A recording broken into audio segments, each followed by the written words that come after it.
Welcome to My First Stage, the podcast where experienced public speakers share how they started getting booked on stages and how they've used them to grow their business.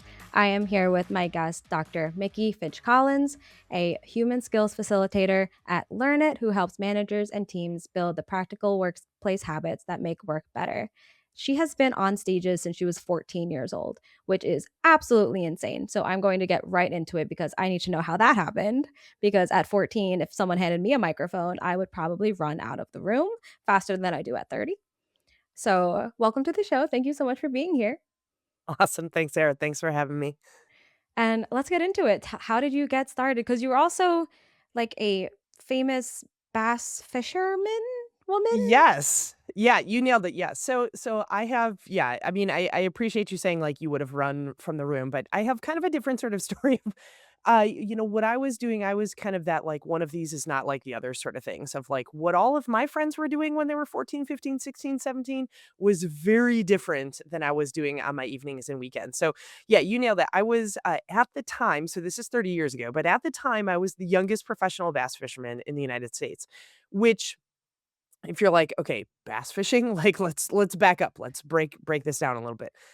I'm not talking about, like, drowning worms under bobbers, on a farm pond or anything like this. Like, if you turn on ESPN or, SportsCenter, something like that, sometimes you'll see it now. There's these tournaments and stuff, guys out there, and it's mostly men, mostly Southern, mostly guys that are 30, 40, 50, 60 years old, that have the support of lots of different companies and stuff, and they're out there doing tournaments, kind of the biggest bag of 5 fish, kind of heaviest, weights that you can get.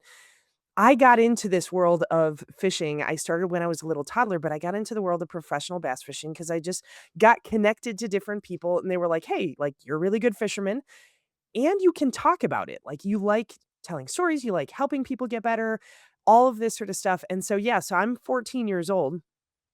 I get recognized by all of these companies at the height of my career, I could say. At the height of my career, I was on the sponsorship role for 30 plus companies. I was getting a new boat every single year. I was traveling all over the place.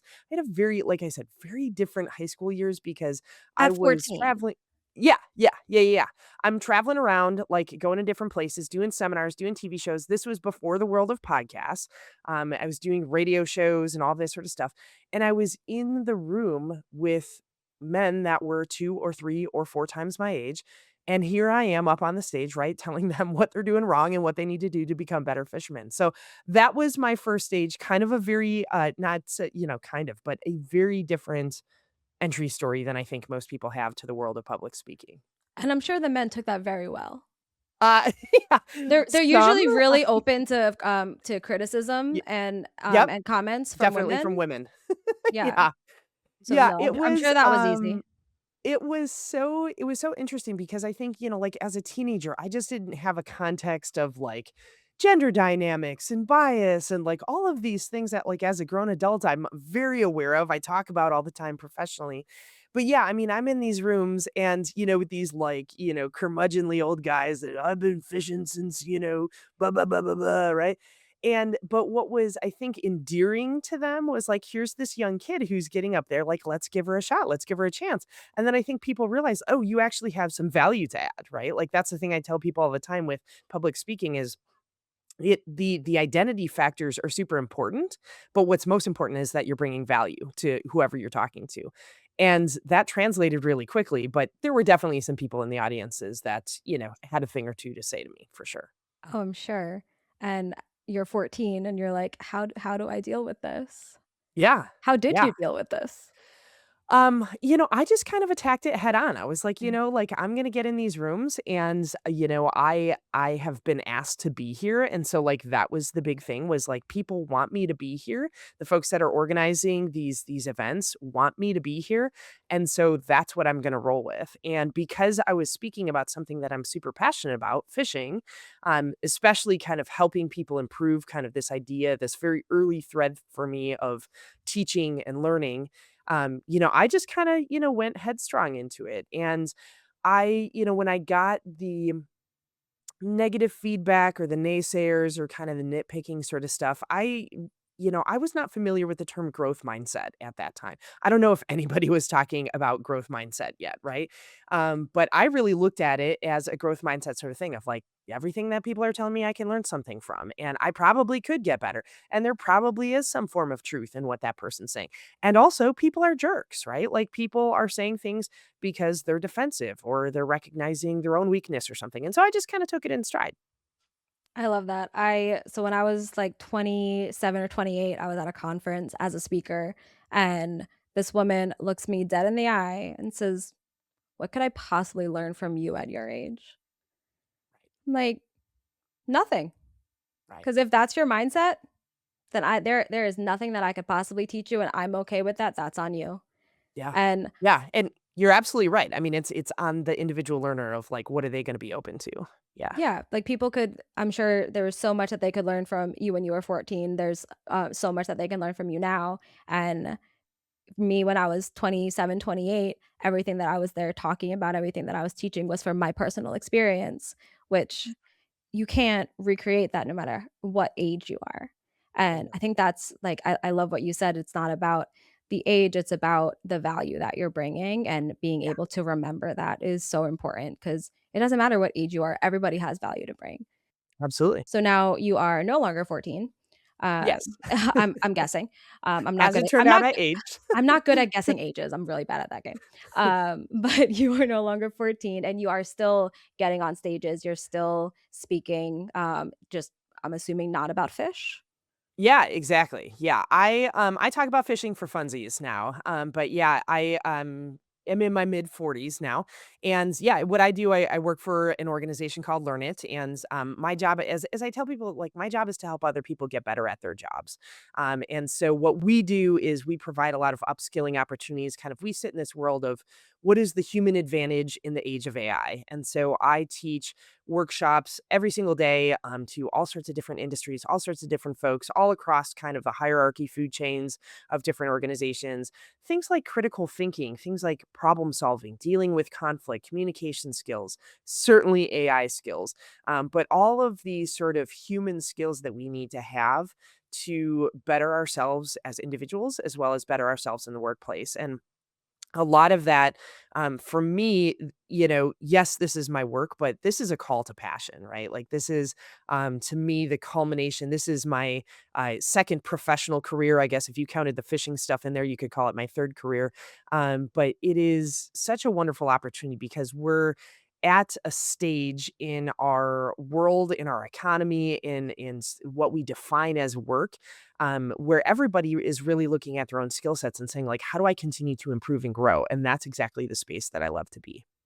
I love that. And what are some of those skills that, as a public speaker, people really need to focus on and hone?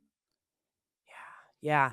I think the biggest one with public speaking is most people focus in on becoming a better planned public speaker, right? Like, oh, I have this presentation I'm going to give in 2 weeks, or I'm going to present at this conference in a couple of months.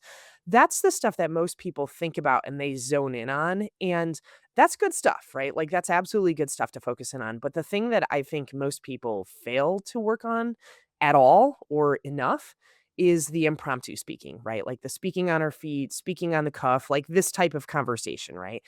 And the skill set associated with impromptu speaking, there's a couple of different pieces. Number one is how do you be succinct, right? How do you be short? Nobody's asking you to give your 45 minutes, 17 bullet point answer to something.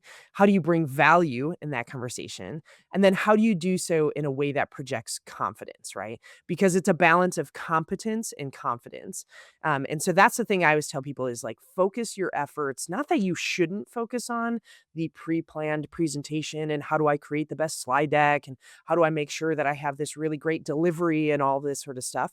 But what impresses people the most is when we're in meetings, when we're at a coffee shop, when we're at a gathering of friends or neighbors, and somebody can speak on their feet in a way that's really eloquent and makes a ton of sense, isn't rambling, isn't going on, all of that sort of stuff. So focus on impromptu speaking skills. I love that. I think one of the things that I remember about one of my earlier stages that I was on was I was speaking at this conference, and I got interrupted very early by people that had questions, Yeah. and I was like, "Okay, like, I'll just start taking questions now and, like, just continue that way."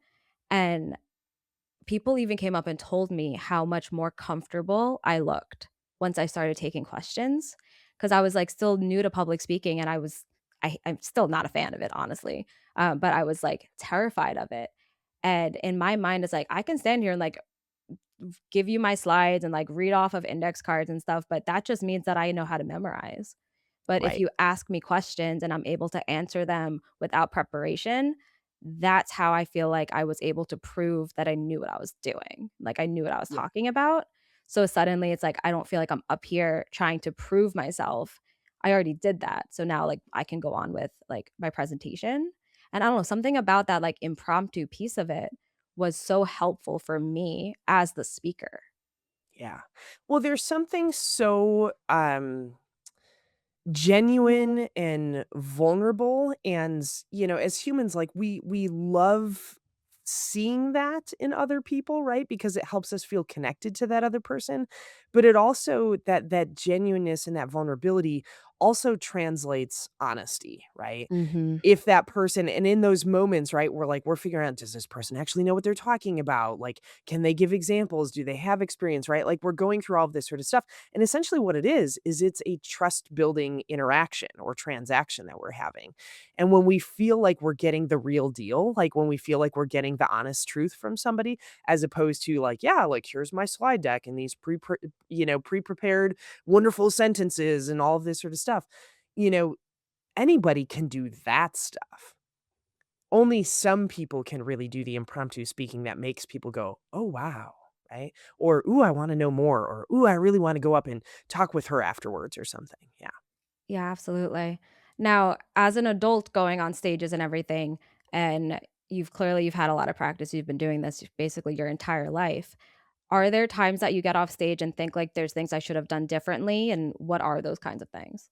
Oh, yeah, 100% of the time, and that's the thing, and I'm sure you feel this way too, is, like, if you ever get into those moments where you're not nervous and you're not reflective afterwards, like, you need to throw all the microphones away and never get on stage again, right? Like, you just that's the growth mindset piece. I actually spend some time after every single one of my kind of, like, bigger sort of speaking engagements, and I take some notes, like, within the first 2 hours after that, of, like, taking some notes down about things that I remember that I wanna do differently, right? And, like, and it's natural as human beings, we always go to, like, "Oh, what didn't go well? What should I do differently?" All of that sort of stuff, but also making sure to take notes down of, "This is what really resonated with the audience. People really reacted positively when I did this. I felt really good when I did this." Um for me, a lot of those things, are, I oscillate between doing a lot of virtual work. About 95% of the work that I do is virtual. So when I do get in person, I'm a big extrovert, as you can probably tell. So when I get in person with folks, sometimes I might be a little bit too much for people, and so I think a lot of my reflection is, how do I use my body in the spaces? How am I filling the spaces? How am I utilizing the physical spaces? How am I making sure that I'm not being too much for some of the people in the audience, but also staying true to kind of what my brand and my presence is? So that's one of the things right now, kind of at this stage in my life, that I'm thinking a lot about, is kind of like, how do I show up differently in those virtual spaces versus those in person spaces? One of the other things that I oftentimes think about too is my storytelling. I love to tell stories, and I'm at a place in life and career that I have a boatload of stories to go with most every single Pun topic that I intended. talk about. Yeah, right, boatload, there you go. Yeah. Um, and I think about, how I try to take in those cues from people in the audience, right? Those nonverbal cues. How well did this story resonate? How quickly was I able to tell the story and get to the point? If it was a joke, did the punchline land, right? So those sort of things, I think about stories and how I can use stories in, like, I'm speaking in a business context and how to help people improve their organizations and their teams and stuff. And so, like, are the stories that I'm presenting really landing with these particular audiences? Or do I need to kind of mine my experiences for additional stories to make that better? So those are the two big things that I really focus in on is kind of the presentation presence, right? Of I don't mean presence like gifts, I mean like presence like how I'm showing up in spaces, and then also how are my stories resonating with my audiences. But Well, yes, it's absolutely essential to have a reflection process. It's not enough, and this is the thing that I think is dangerous, is it's not enough to just rely on the people that come up to you afterwards to say something or, the satisfaction survey smile sheet sort of thing that people, "Well, what did you think of this speaker?" Like, it's not enough for us to rely on that stuff because that stuff's inherently biased. true.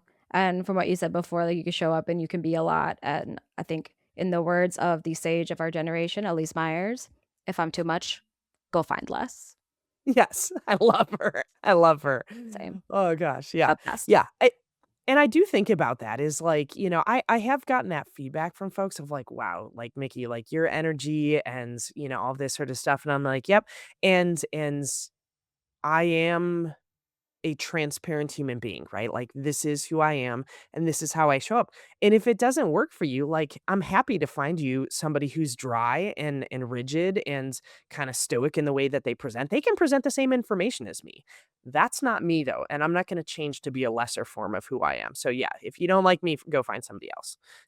Love it. Love it. And we like you. So stay Yeah, who you are. right Um, on. no, I love that. Is there anything, because you said that some of the skills that you work on with people are like the AI skills. Yeah, Is there anything, like any specific like AI tool, AI anything? Because I know we we're on stage, we're speakers, we want to be authentic, we don't want to be AI created. right. And there's so much going on right now of like, is this even a real person? Are there some tools that you have used that have been helpful, to help with, like, anything stage related without Oh, overdoing it and becoming AI generated? yes, yes, absolutely. I'm so glad that you asked me that because that's one of the things that I think for anybody who's working, whether it's impromptu speaking or pre-planned speaking, using AI as a presentation coach is so valuable, right? I have had the opportunity. I've had some speaking coaches. I've done some vocal coaching, like all this sort of stuff, because this is the work that I do. But most people don't have access to a person like yourself or a coach to be able to help with that. And if they do, that's great. But we need to be able to continuously work on this. And so what I do, couple of things that I would offer out to folks. A couple of different things that I do is when I am practicing, in fact, I have a big presentation that I'm going to be giving to a client in person at the end of next month. And so one of the things that I'm doing right now, and it's a pretty high stakes presentation, it's a pretty high stakes crowd that I'm with. So I really want to make sure that I'm nailing my content, but also nailing the delivery. Okay. So, one of the things that I am doing right now to begin the preparations, I have my slide deck. I know the things that I want to talk about. And so, what I'm doing is, at home in my office here, is I am recording myself, video, audio, and slides, doing that full recording and I'm doing it multiple times over, like in different iterations, right? So, like, I did it 2 weeks ago, and then I did it last week, and I'm going to do it again this week. And what I'm doing with those recordings then is I am uploading it, and I'm using a couple of different tools, all the big name ones, Claude, ChatGPT, all this sort of stuff. And what I'm doing is I'm prompting the tool to act as a presentation coach for me. And I want it to point out areas that I need to improve, whether it's my pronunciation, my speech rate, the examples that I'm giving, how quickly I'm moving, slow, all this sort of stuff. Basically, I'm telling it to like rip me apart, right? And I'm asking it to give me timestamps so that I can go back in the recording of the video and not just, I don't want it to just be like, you did a good job of giving examples. I'm like, no, no, no, no, give me receipts, right? So at minute 18:43, right? When you said blah blah blah, whatever it is. And so what I'm doing is I'm loading that in there. And now that I have a few different recordings of myself doing it, I'm asking it to cross compare between recording number 1 and recording number 3. What are you noticing as the positive changes and the negative changes, right? And what's great about this is, again, I'm able to do this whenever I want to do it, right? I'm able to get this feedback and I can engage in a conversation with the AI tool to be able to say, like, give me some more examples of what this is, or what do you think I ought to do when, or whatever that is. And I love that because it's, I mean, people talk about AI as a democratizer of learning and development, right? And this is a fantastic way for us to be able to use an AI tool to become better presenters. So that's a great example from my own personal life of how I'm using AI as a presentation coach.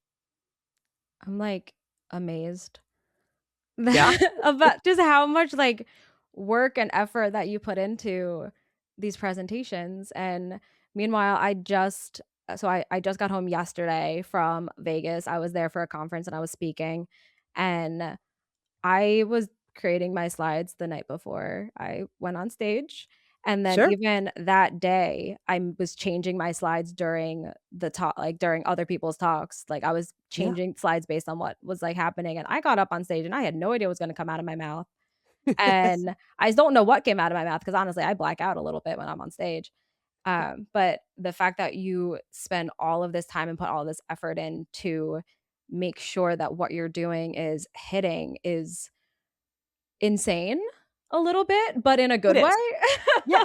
Yeah, no, right on. You nailed it. You absolutely nailed it. It's like we It is, definitely have 2 very different brains. yeah. Well, to be clear, I also do what you do, right? Like I also do, these last minute iterations, right? Like there'll be something when I get to that client site and that morning or the night before or something like that, I'm going to change something up, whatever that is.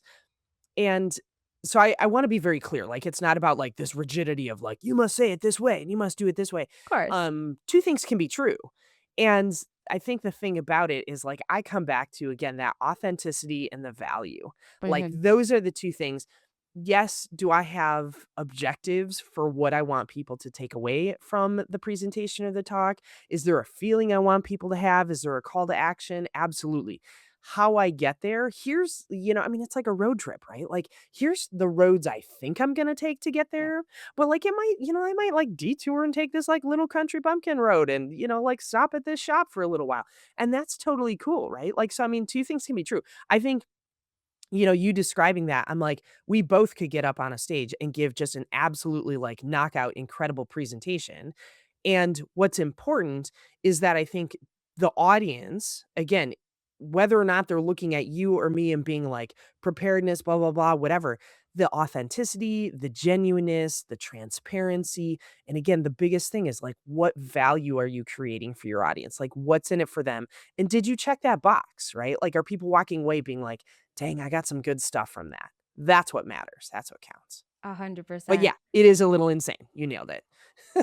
And I mean that with all of the respect in the world, Totes. and Yeah. I actually so this past one that I did, I I was one of the last speakers of the event, and Oof.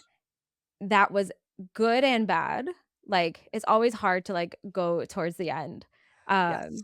And this was like a 2-day, very, like it was a small, very intimate event, so everyone basically stayed for the whole thing, which is good. Especially because the last speaker absolutely killed it, and if anyone missed that, like, I feel bad for them. But one of the speakers that went on, like, 2 people ahead of me, it was Nick Hutchison. He created, Book Thinkers, Yeah. and he is phenomenal, and he was talking about the power of video and why we need to be creating video in our social content, and I was talking about podcasting, and so much of what he said is exactly what I was gonna say, because he does video podcasts, the fundamentals are the same. So Yeah. I just deleted half of my slides and just made a Mhm. new slide for the first one that come up, put his headshot on it, and just wrote what Nick said. Yeah. Yeah. And you know what that probably did in that moment is it immediately endeared the audience to you because like they're looking at you and saying, I'm not competing and I'm not going to say no to this, but I'm going to add different types of value. I'm going to build upon this or I'm going to give a little bit more detail on this. And Yeah, like I think and I mean this is kind of my own perspective and kind of hot take on things, but like the more in context, whether it's conferences, big conferences, small intimate events, whatever it is, the more continuity that you can see from speaker to speaker, the story that's becoming woven in those events, and the less that people are competing with one another, right? Like there's enough competition everywhere else in our life. If we Yes. can go to an event and be like, wow, these people are really collaborative one another. Everybody's really trying to build each other up. Everybody's trying to help everybody else become better versions of themselves. Like that's the type of events. We need more of those events. Like we need more of those types of 100%. rather than like, yeah, that presentation earlier today by XYZ, yeah, that's all bunk. That's a bunch of junk. Don't pay any attention to that. Rip out your notes, delete the file, right? I'm going to tell you exactly how to do it. Ugh, right? Like I mean, that is far too commonplace, I think, in what we have right now. So I love that you were super additive. And also, it comes back to the impromptu speaking piece, right? You had this idea of like, here's all the stuff I'm going to talk about. And then it was like, scrap that. Let's do something different. And that's awesome. Cause again, you provided value to your audience. It was funny because I just get I'm like, "So he already did the hard work for me. You guys are all now 100% on board that y'all need video, and you know exactly why. So let's just think about it as a podcast." I was, like, terrified going after him just because of how fantastic he did, so, but it was a lot of fun. Is there anything that, because clearly you do all of this preparation before, when you get off stage, what do you do then? Like, is there anything that you do afterwards? I know you said that you, like, write some notes, and anything that, like, other people should be doing after they got off stage? Mm. Yeah. Yeah, I mean, definitely, the debrief, kind of reflection exercise. I think even the best public speakers get eager to be done, right? And the problem is when we're eager to be done that we are trying to get away from that stage and that microphone as quickly as possible, you're missing some really important opportunities, right? So I think the reflection piece, and it doesn't have to be within the first 2 hours. I'm just thinking about our brains sometimes like, if you're moving on to other parts of an event or you're, going out to dinner or something like that, your brain's going to get filled up with other stuff, right? So that's why I think like the reflection piece is super important. The other thing that I think is incredibly important, and again, it's easy for me to say this as an extroverted individual. I recognize that this is really hard for other folks, but is to take time to connect with your audience afterwards. If there are people that are lingering, like my rule, it's kind of you might have heard of this before, but like the Disney rule, like with the Disney characters, their rule is that if a child comes up and hugs them, is that they release when the child releases, right? And when I first learned that, I was like, number one, that's amazing, right? Is that like, I mean, and you see these videos all the time, right? Of like, Snow White's been hugging this kid for like 16 minutes. And it's like, yep, like that's their rule is like they let go and the child let goes. To me, with public speaking is I'm done with the audience when the audience is done with me. Not because I was paid for my 60 minutes and, I'm out the door or whatever. Like some people are like that. But to me, I'm like, you never know who's in that audience and what connections you're going to make, what business opportunities are going to connect. If you're going to end up working for that person's going to end up working for you. They're going to be your next client, whatever it is. So I always kind of go the Disney route of like connect with your audience afterwards, get if you're up on a stage, get down on the floor, walk around the tables, say hi to people. You could go the old school route of like, handing out business cards or QR code, whatever it is, right? But connect with people, and not just like, hey, do you have any questions, but do you have any feedback for me, right? Like, Mhm. is there anything that you could offer to me, right? Because sometimes people like, oh wow, like you're asking me, and they would give you some of that feedback. I have found that they're not gonna spend time, like, typing into some eval form that's gonna go back to the conference and whatever. "Oh, but I really liked when you did this. Oh, this was really good," whatever that is. So I think connecting with your audience is a big thing. I mean, the other thing too is I will be honest, one of the very first things that I'm doing when I get done speaking is, like, finding a cup of coffee, right? So, like, that's always my thing is, like, get a cup of coffee, sit down, roll up the sleeves, talk to people, whatever that and I think then recognizing, especially if it's in the context of an event or a conference or something like that, people now know your face. Like maybe up Mhm. until that point before you were just another person there, but people now have seen you up on that stage. And so recognize from that point forward, you and your brand are walking around everywhere in the rest of that event. And so I always just kind of keep that in mind is like, people now know me as the person who talked about XYZ. So represent yourself as such. I love that. Is there anything, because you speak basically, it sounds like for a living, like this is part of your Yeah. job. Yeah. Um, is there anything that you like, any advice or any tips for getting booked on that next stage for speakers? Yeah. A couple of different things is I think I feel I kind of hesitate saying this because it feels so like trite to say it, but networking is super important, right? Um, I the number of jobs that I've gotten in my career are because of the relationships that I have with other Mhm. people. The same thing can be said with speaking opportunities, podcasting, writing opportunities, all this sort of stuff. I always go the route of the worst thing somebody can say to you is no. Right? And that's it, right? Like you can ask them like, "I would like to present at this." You could respond to I mean, if I had a dollar for every single call for proposals that I've, put in a proposal for and people have just said no, right? I mean, like you just have to put yourself out there. So I think it's asking the question of could I come speak at this event? I have this message, I have this value to deliver. Can I bring that? And the worst thing that people can say to you is no, and then you move on. I think the other thing is to think about the connections that you have, right? And like, okay, well, now that I know this person, now that I know you, okay, well, what does that look like? Like, what are opportunities where I could say, oh, well, maybe we could do this together, or we could do this together. I might need you for this. You might want me for this. Think about your network and who is in those spaces and places. And if you know somebody that has a connection or who has done something before, hey, what are the things that would increase my odds of somebody saying yes to me to present at this event? Or how do you think I could best go about getting an invitation to prevent, to be part of this, dinner event or something like that? Asking those questions because number 1, what you're doing is you're putting your hand up and saying, "Hey, I'm interested. Hey, I wanna do this. I wanna be I want a seat at the table, and in fact, I'm gonna bring my own chair," right? But it also gives other people this sense of like, "Oh, okay, well, let me bring you into the fold." It gets you in their solar system or, like, on their radar map of you're somebody that they should keep in mind in the future. So I think the biggest thing is to make the ask, to fill the proposal, to send the email. Because again, I mean, no's suck, right? Like the rejection sucks. It's very difficult when somebody's, you're like, oh, it'd be so awesome to speak at this event. And then you get the like, thanks, no thanks email. Okay, well, you try next time. Or you say, hey, what was it about my proposal that didn't work? Right? What didn't make sense for this audience, right? So I think that's the biggest thing. Lean into your network and I think also, one of the ways that I have gotten opportunities in the past too is when I go to different events and stuff and I started asking questions of the speaker, right? And not like in a let me poke holes in what you're talking about, but you start asking questions, right? And then all of a sudden people start looking like who is that? Like, who's asking those questions over there? Or you go up and you talk to the presenter afterwards and you say, "Hey, like, this is who I am, and, like, here's my thoughts that I have about this. Like, maybe we could work on something together."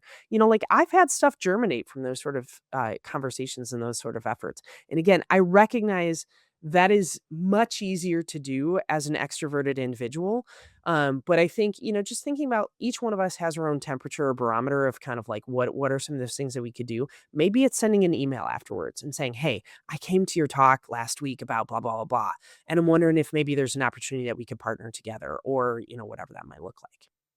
I actually did, just this morning. I I'm lucky enough to be, good friends with the person who runs one of the conferences that I go to every year, and they just put out their call for speakers. So just this morning, I texted him like, "Hey, let me know what like, if there's anything specific y'all are looking for from your speakers Yes. this year. Like, is there a topic that you guys are really hoping someone covers that might be in my wheelhouse?" So that way, it's not me guessing, like, Yes. what are they looking for? What can I submit that's gonna get chosen? It's like, "Hey, what can I submit that's gonna get chosen?" Yeah. Yeah, I mean, when you know the people and that's another great thing is when you go to these different events, there's always organizers, right? Mhm. And those organizers, when they're at the event, they're like, "Thank goodness the event is here and soon it's gonna be over with," right? But they're also already thinking about next year's or Yeah. 2 years from now, right? If it's larger conferences, you probably that conference team for the next year or 2 years out is probably there just in observation and feedback mode, right? So connect with those folks. This is another great utilization for AI as well, and I will do this too, is have AI tools, you can prompt the tools, go out there, look at the agenda and the speaker and topic list from the last, 2 to 3 years of events or, 5 years of events. Maybe, 5 years is kind of long in most industries. But what are the topics that people are talking about? What is nobody talking about in the last Mm. 1 to 2 years? What are the topics that are relevant to this audience that people aren't talking about? And that oftentimes becomes kind of like the seeds, to germinate of like, this might be a great proposal if I don't have a connection, like you said. If I have a direct connection, that's a great piece. If you know who's going to be reviewing those proposals or like the types of topics, oh, we really want to get into this, right? That's awesome. But you can also use an AI tool as kind of a mining tool as well. And I can only imagine how much you do for follow-up if knowing everything that you do in prep. So, is there any tips for either follow-up or even, like, adding in a call to action, like, turning the speaking event into something more? Like, what do you do? What do you suggest? Yeah, I never used to do this, but I well, I shouldn't say always, almost always have some type of continuation sort of thing, right? It's super easy these days to like have a QR code that redirects people back to just a nice, soft, basic landing page with maybe an additional, whether you do coaching, hey, here's a 30 minutes, free coaching thing. Here's an additional workshop. Here's an ebook, whatever it is in terms of content. And then what you're doing is you're getting those folks if you have an email list, if you wanna redirect people to your LinkedIn, if whatever it is, that sort of stuff to me, that call to, I continue to engage, right, is a big deal. And to me, every single time, I do that, right, and I see, like, all the phones and the tablets go up, I'm like, "Okay, boom, like, this is working." People respond to that sort of stuff because, again, it's like we have this desire as human beings. If we like and we resonate with the topic, if we like and we resonate with the speaker, we want to continue to be in that energy and that relationship. And so if you give people a call to action, awesome. It also generates you a potential book of business, right? And so, I mean, if there's people, again, I think about it all the time of when I go into an audience, I'm like, if I get 1 or 2 business engagements from this, everything, all of the effort and all of the expense, time, money, energy, whatever, that's totally paid for, right? So I think definitely always have some type of call to action. The call to action shouldn't be, "Okay, great. Does anybody have any questions for me? Cool, thanks," right? Like that's part of your presentation. That's not the end. Like the end is let's keep it going. And here's the way to keep it going. So I would encourage everybody out there is like, what does that look like for you? Whether it's a personal touch point, it's a bonus thing, whatever. And I always tell people too is like, I've done things with, like a QR code on the screen and it's like a 2 hour, QR code. It's not going to work if you don't do it right now, right? So I mean, you're Ooh, giving people urgency too. And then, it's not one of these like, "Oh yeah, let me reconnect with that speaker from the conference last week." No, I want you to like get on this right now. I love that. Yeah, a lot of people that were at this conference, that I just got back from were doing things very timely, and it's like, "I'm only taking one person, so make sure that you're scanning it," Yeah. or "This offer ends after, like, midnight tonight," and stuff, and I've never done that, like, someone came up to me and they're like, "I really wanna do your program, but I also wanna do this other program. I don't know if I can do them both, like, how long does this offer Yeah, last?" And I'm just like, "Honestly, call me when you're ready and tell me you were here and the event totally. pricing, like, I'll still honor it." Is there like what's better to do? Like, am I doing it right? Or am I doing it wrong? Now I'm just getting I free think advice. yeah, no, I think all of the above. Yeah, I mean, it's really I mean, the age-old concepts of supply and demand, right? Urgency is what sits in the middle of that. And the question is do I want to create like if I'm creating urgency, what's the purpose? Because I don't wanna create urgency just to make people panic, and I mean, there are some people out there, I want people to panic and I want them to give me their money. That's not me, right? Like, I exactly. want people If it's something like, the scenario that you just put out there, somebody's weighing 2 options and they both have a cost to them, and they're looking at, like, the time, money impact sort of, "Is this better? Is this better?" I don't want somebody to just throw money at me and then be like, "Oh, shoot, that was not the best idea. This was not what I needed. This isn't gonna serve me."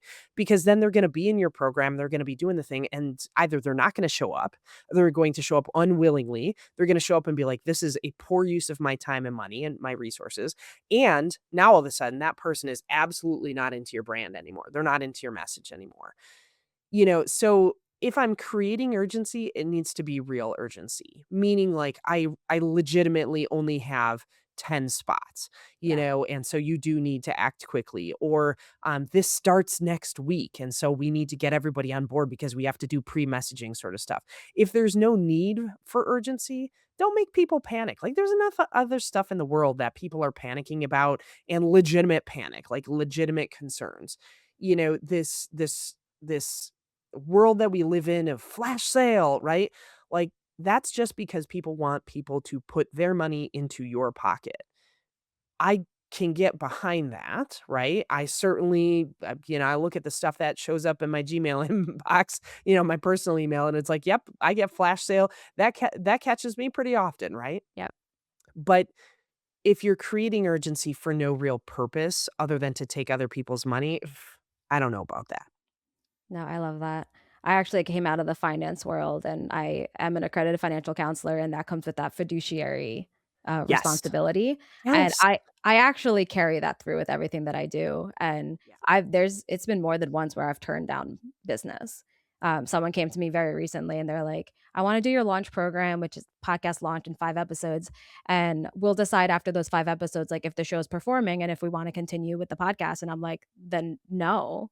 Because a podcast is not gonna be performing in 5 episodes. No. And most of what you paid for is me spending the time building out the strategy and, like, the long-term goals of it and all of this, and it's like, if you're spending this big upfront, like, investment just with the mindset of, like, I might quit after episode 5, there's so many better things you can do with your money, and I will not take it. Like, I Yeah. need to know that even if it's not continuing to pay me to produce your show, like, I'll give you all your content and you can produce it yourself. I just need to know that, like, you're going to do that so Yeah. that I know your money is being spent the right way.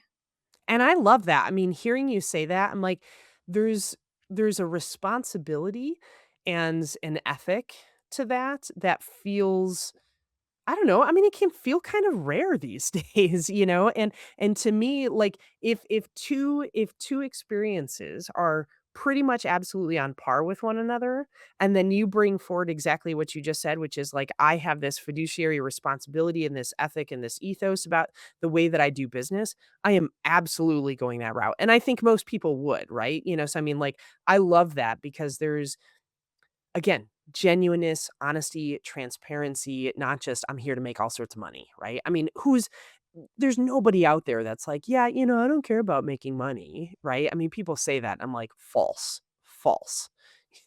Yeah, you can't pay your mortgage with good feelings Right, as right. much as I wish we Yeah. could. Yep. I got a lot of those. So yeah, it's not helping out. Yes.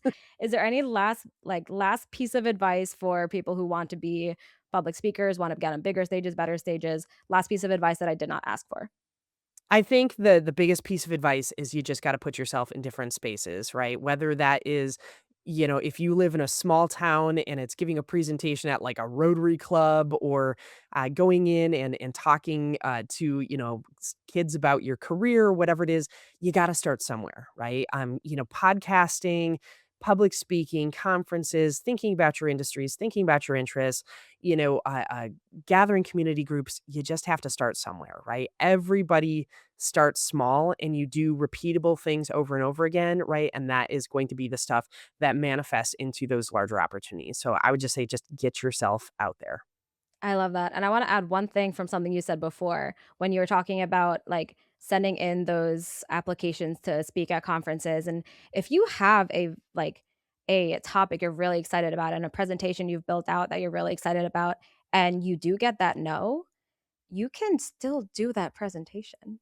Make Bingo. your own stage, turn that presentation into a webinar, and Yep. invite the same type of audience that would be at that conference. Creating our own stages is so important, especially at the beginning of our speaking career, because we're not necessarily being handed stages from other people. And you have to make your own opportunities sometimes. So I just wanted to Yeah. add in that No, little that's advice beautiful. nugget. One of my greatest friends says, "Don't ask for a seat at the table, bring your own chair," I love and I'm that. like, "Yes." Yeah. I love that. So that thank you so much for being here. This has been a lot of fun. I'm excited to have this episode out. And how can people find out more about you, bass fishing, anything that you're doing? How can people get in Yeah. touch? For sure. There's 2 different things that I would offer to folks. I love LinkedIn, and so I'd encourage folks to go ahead and get connected with me on LinkedIn. Mickey Fitch-Collins. Again, you can search Mickey on there, and you'll probably find me. But definitely connect with me on LinkedIn. I am on there all the time. Send me a message, comment on stuff that I have out there. That would be awesome. The other thing that I would love to offer to folks too, speaking of calls to action, if you go to learnit.com/Mickey, so learnit.com/MICKEY. If you go there, you're going to see 2 different things. Number one, I actually host a podcast as well. And so my podcast is going to be on there, Learn It Lounge. You can check that out. That's for learning and development folks, human resource folks. You can check that out. The other thing is, if what I described about the work that I do at Learn It is interesting to you, if you're thinking about like, oh, these classes and workshops on upskilling sound really interesting, we have an offer on there that you can have 45 days for you and up to 20 people on your team or your organization to kind of check out our workshops. And there's no strings attached or anything like that. It's an opportunity to kind of get inside and see a little bit of what we're about. So learnit.com/Mickey.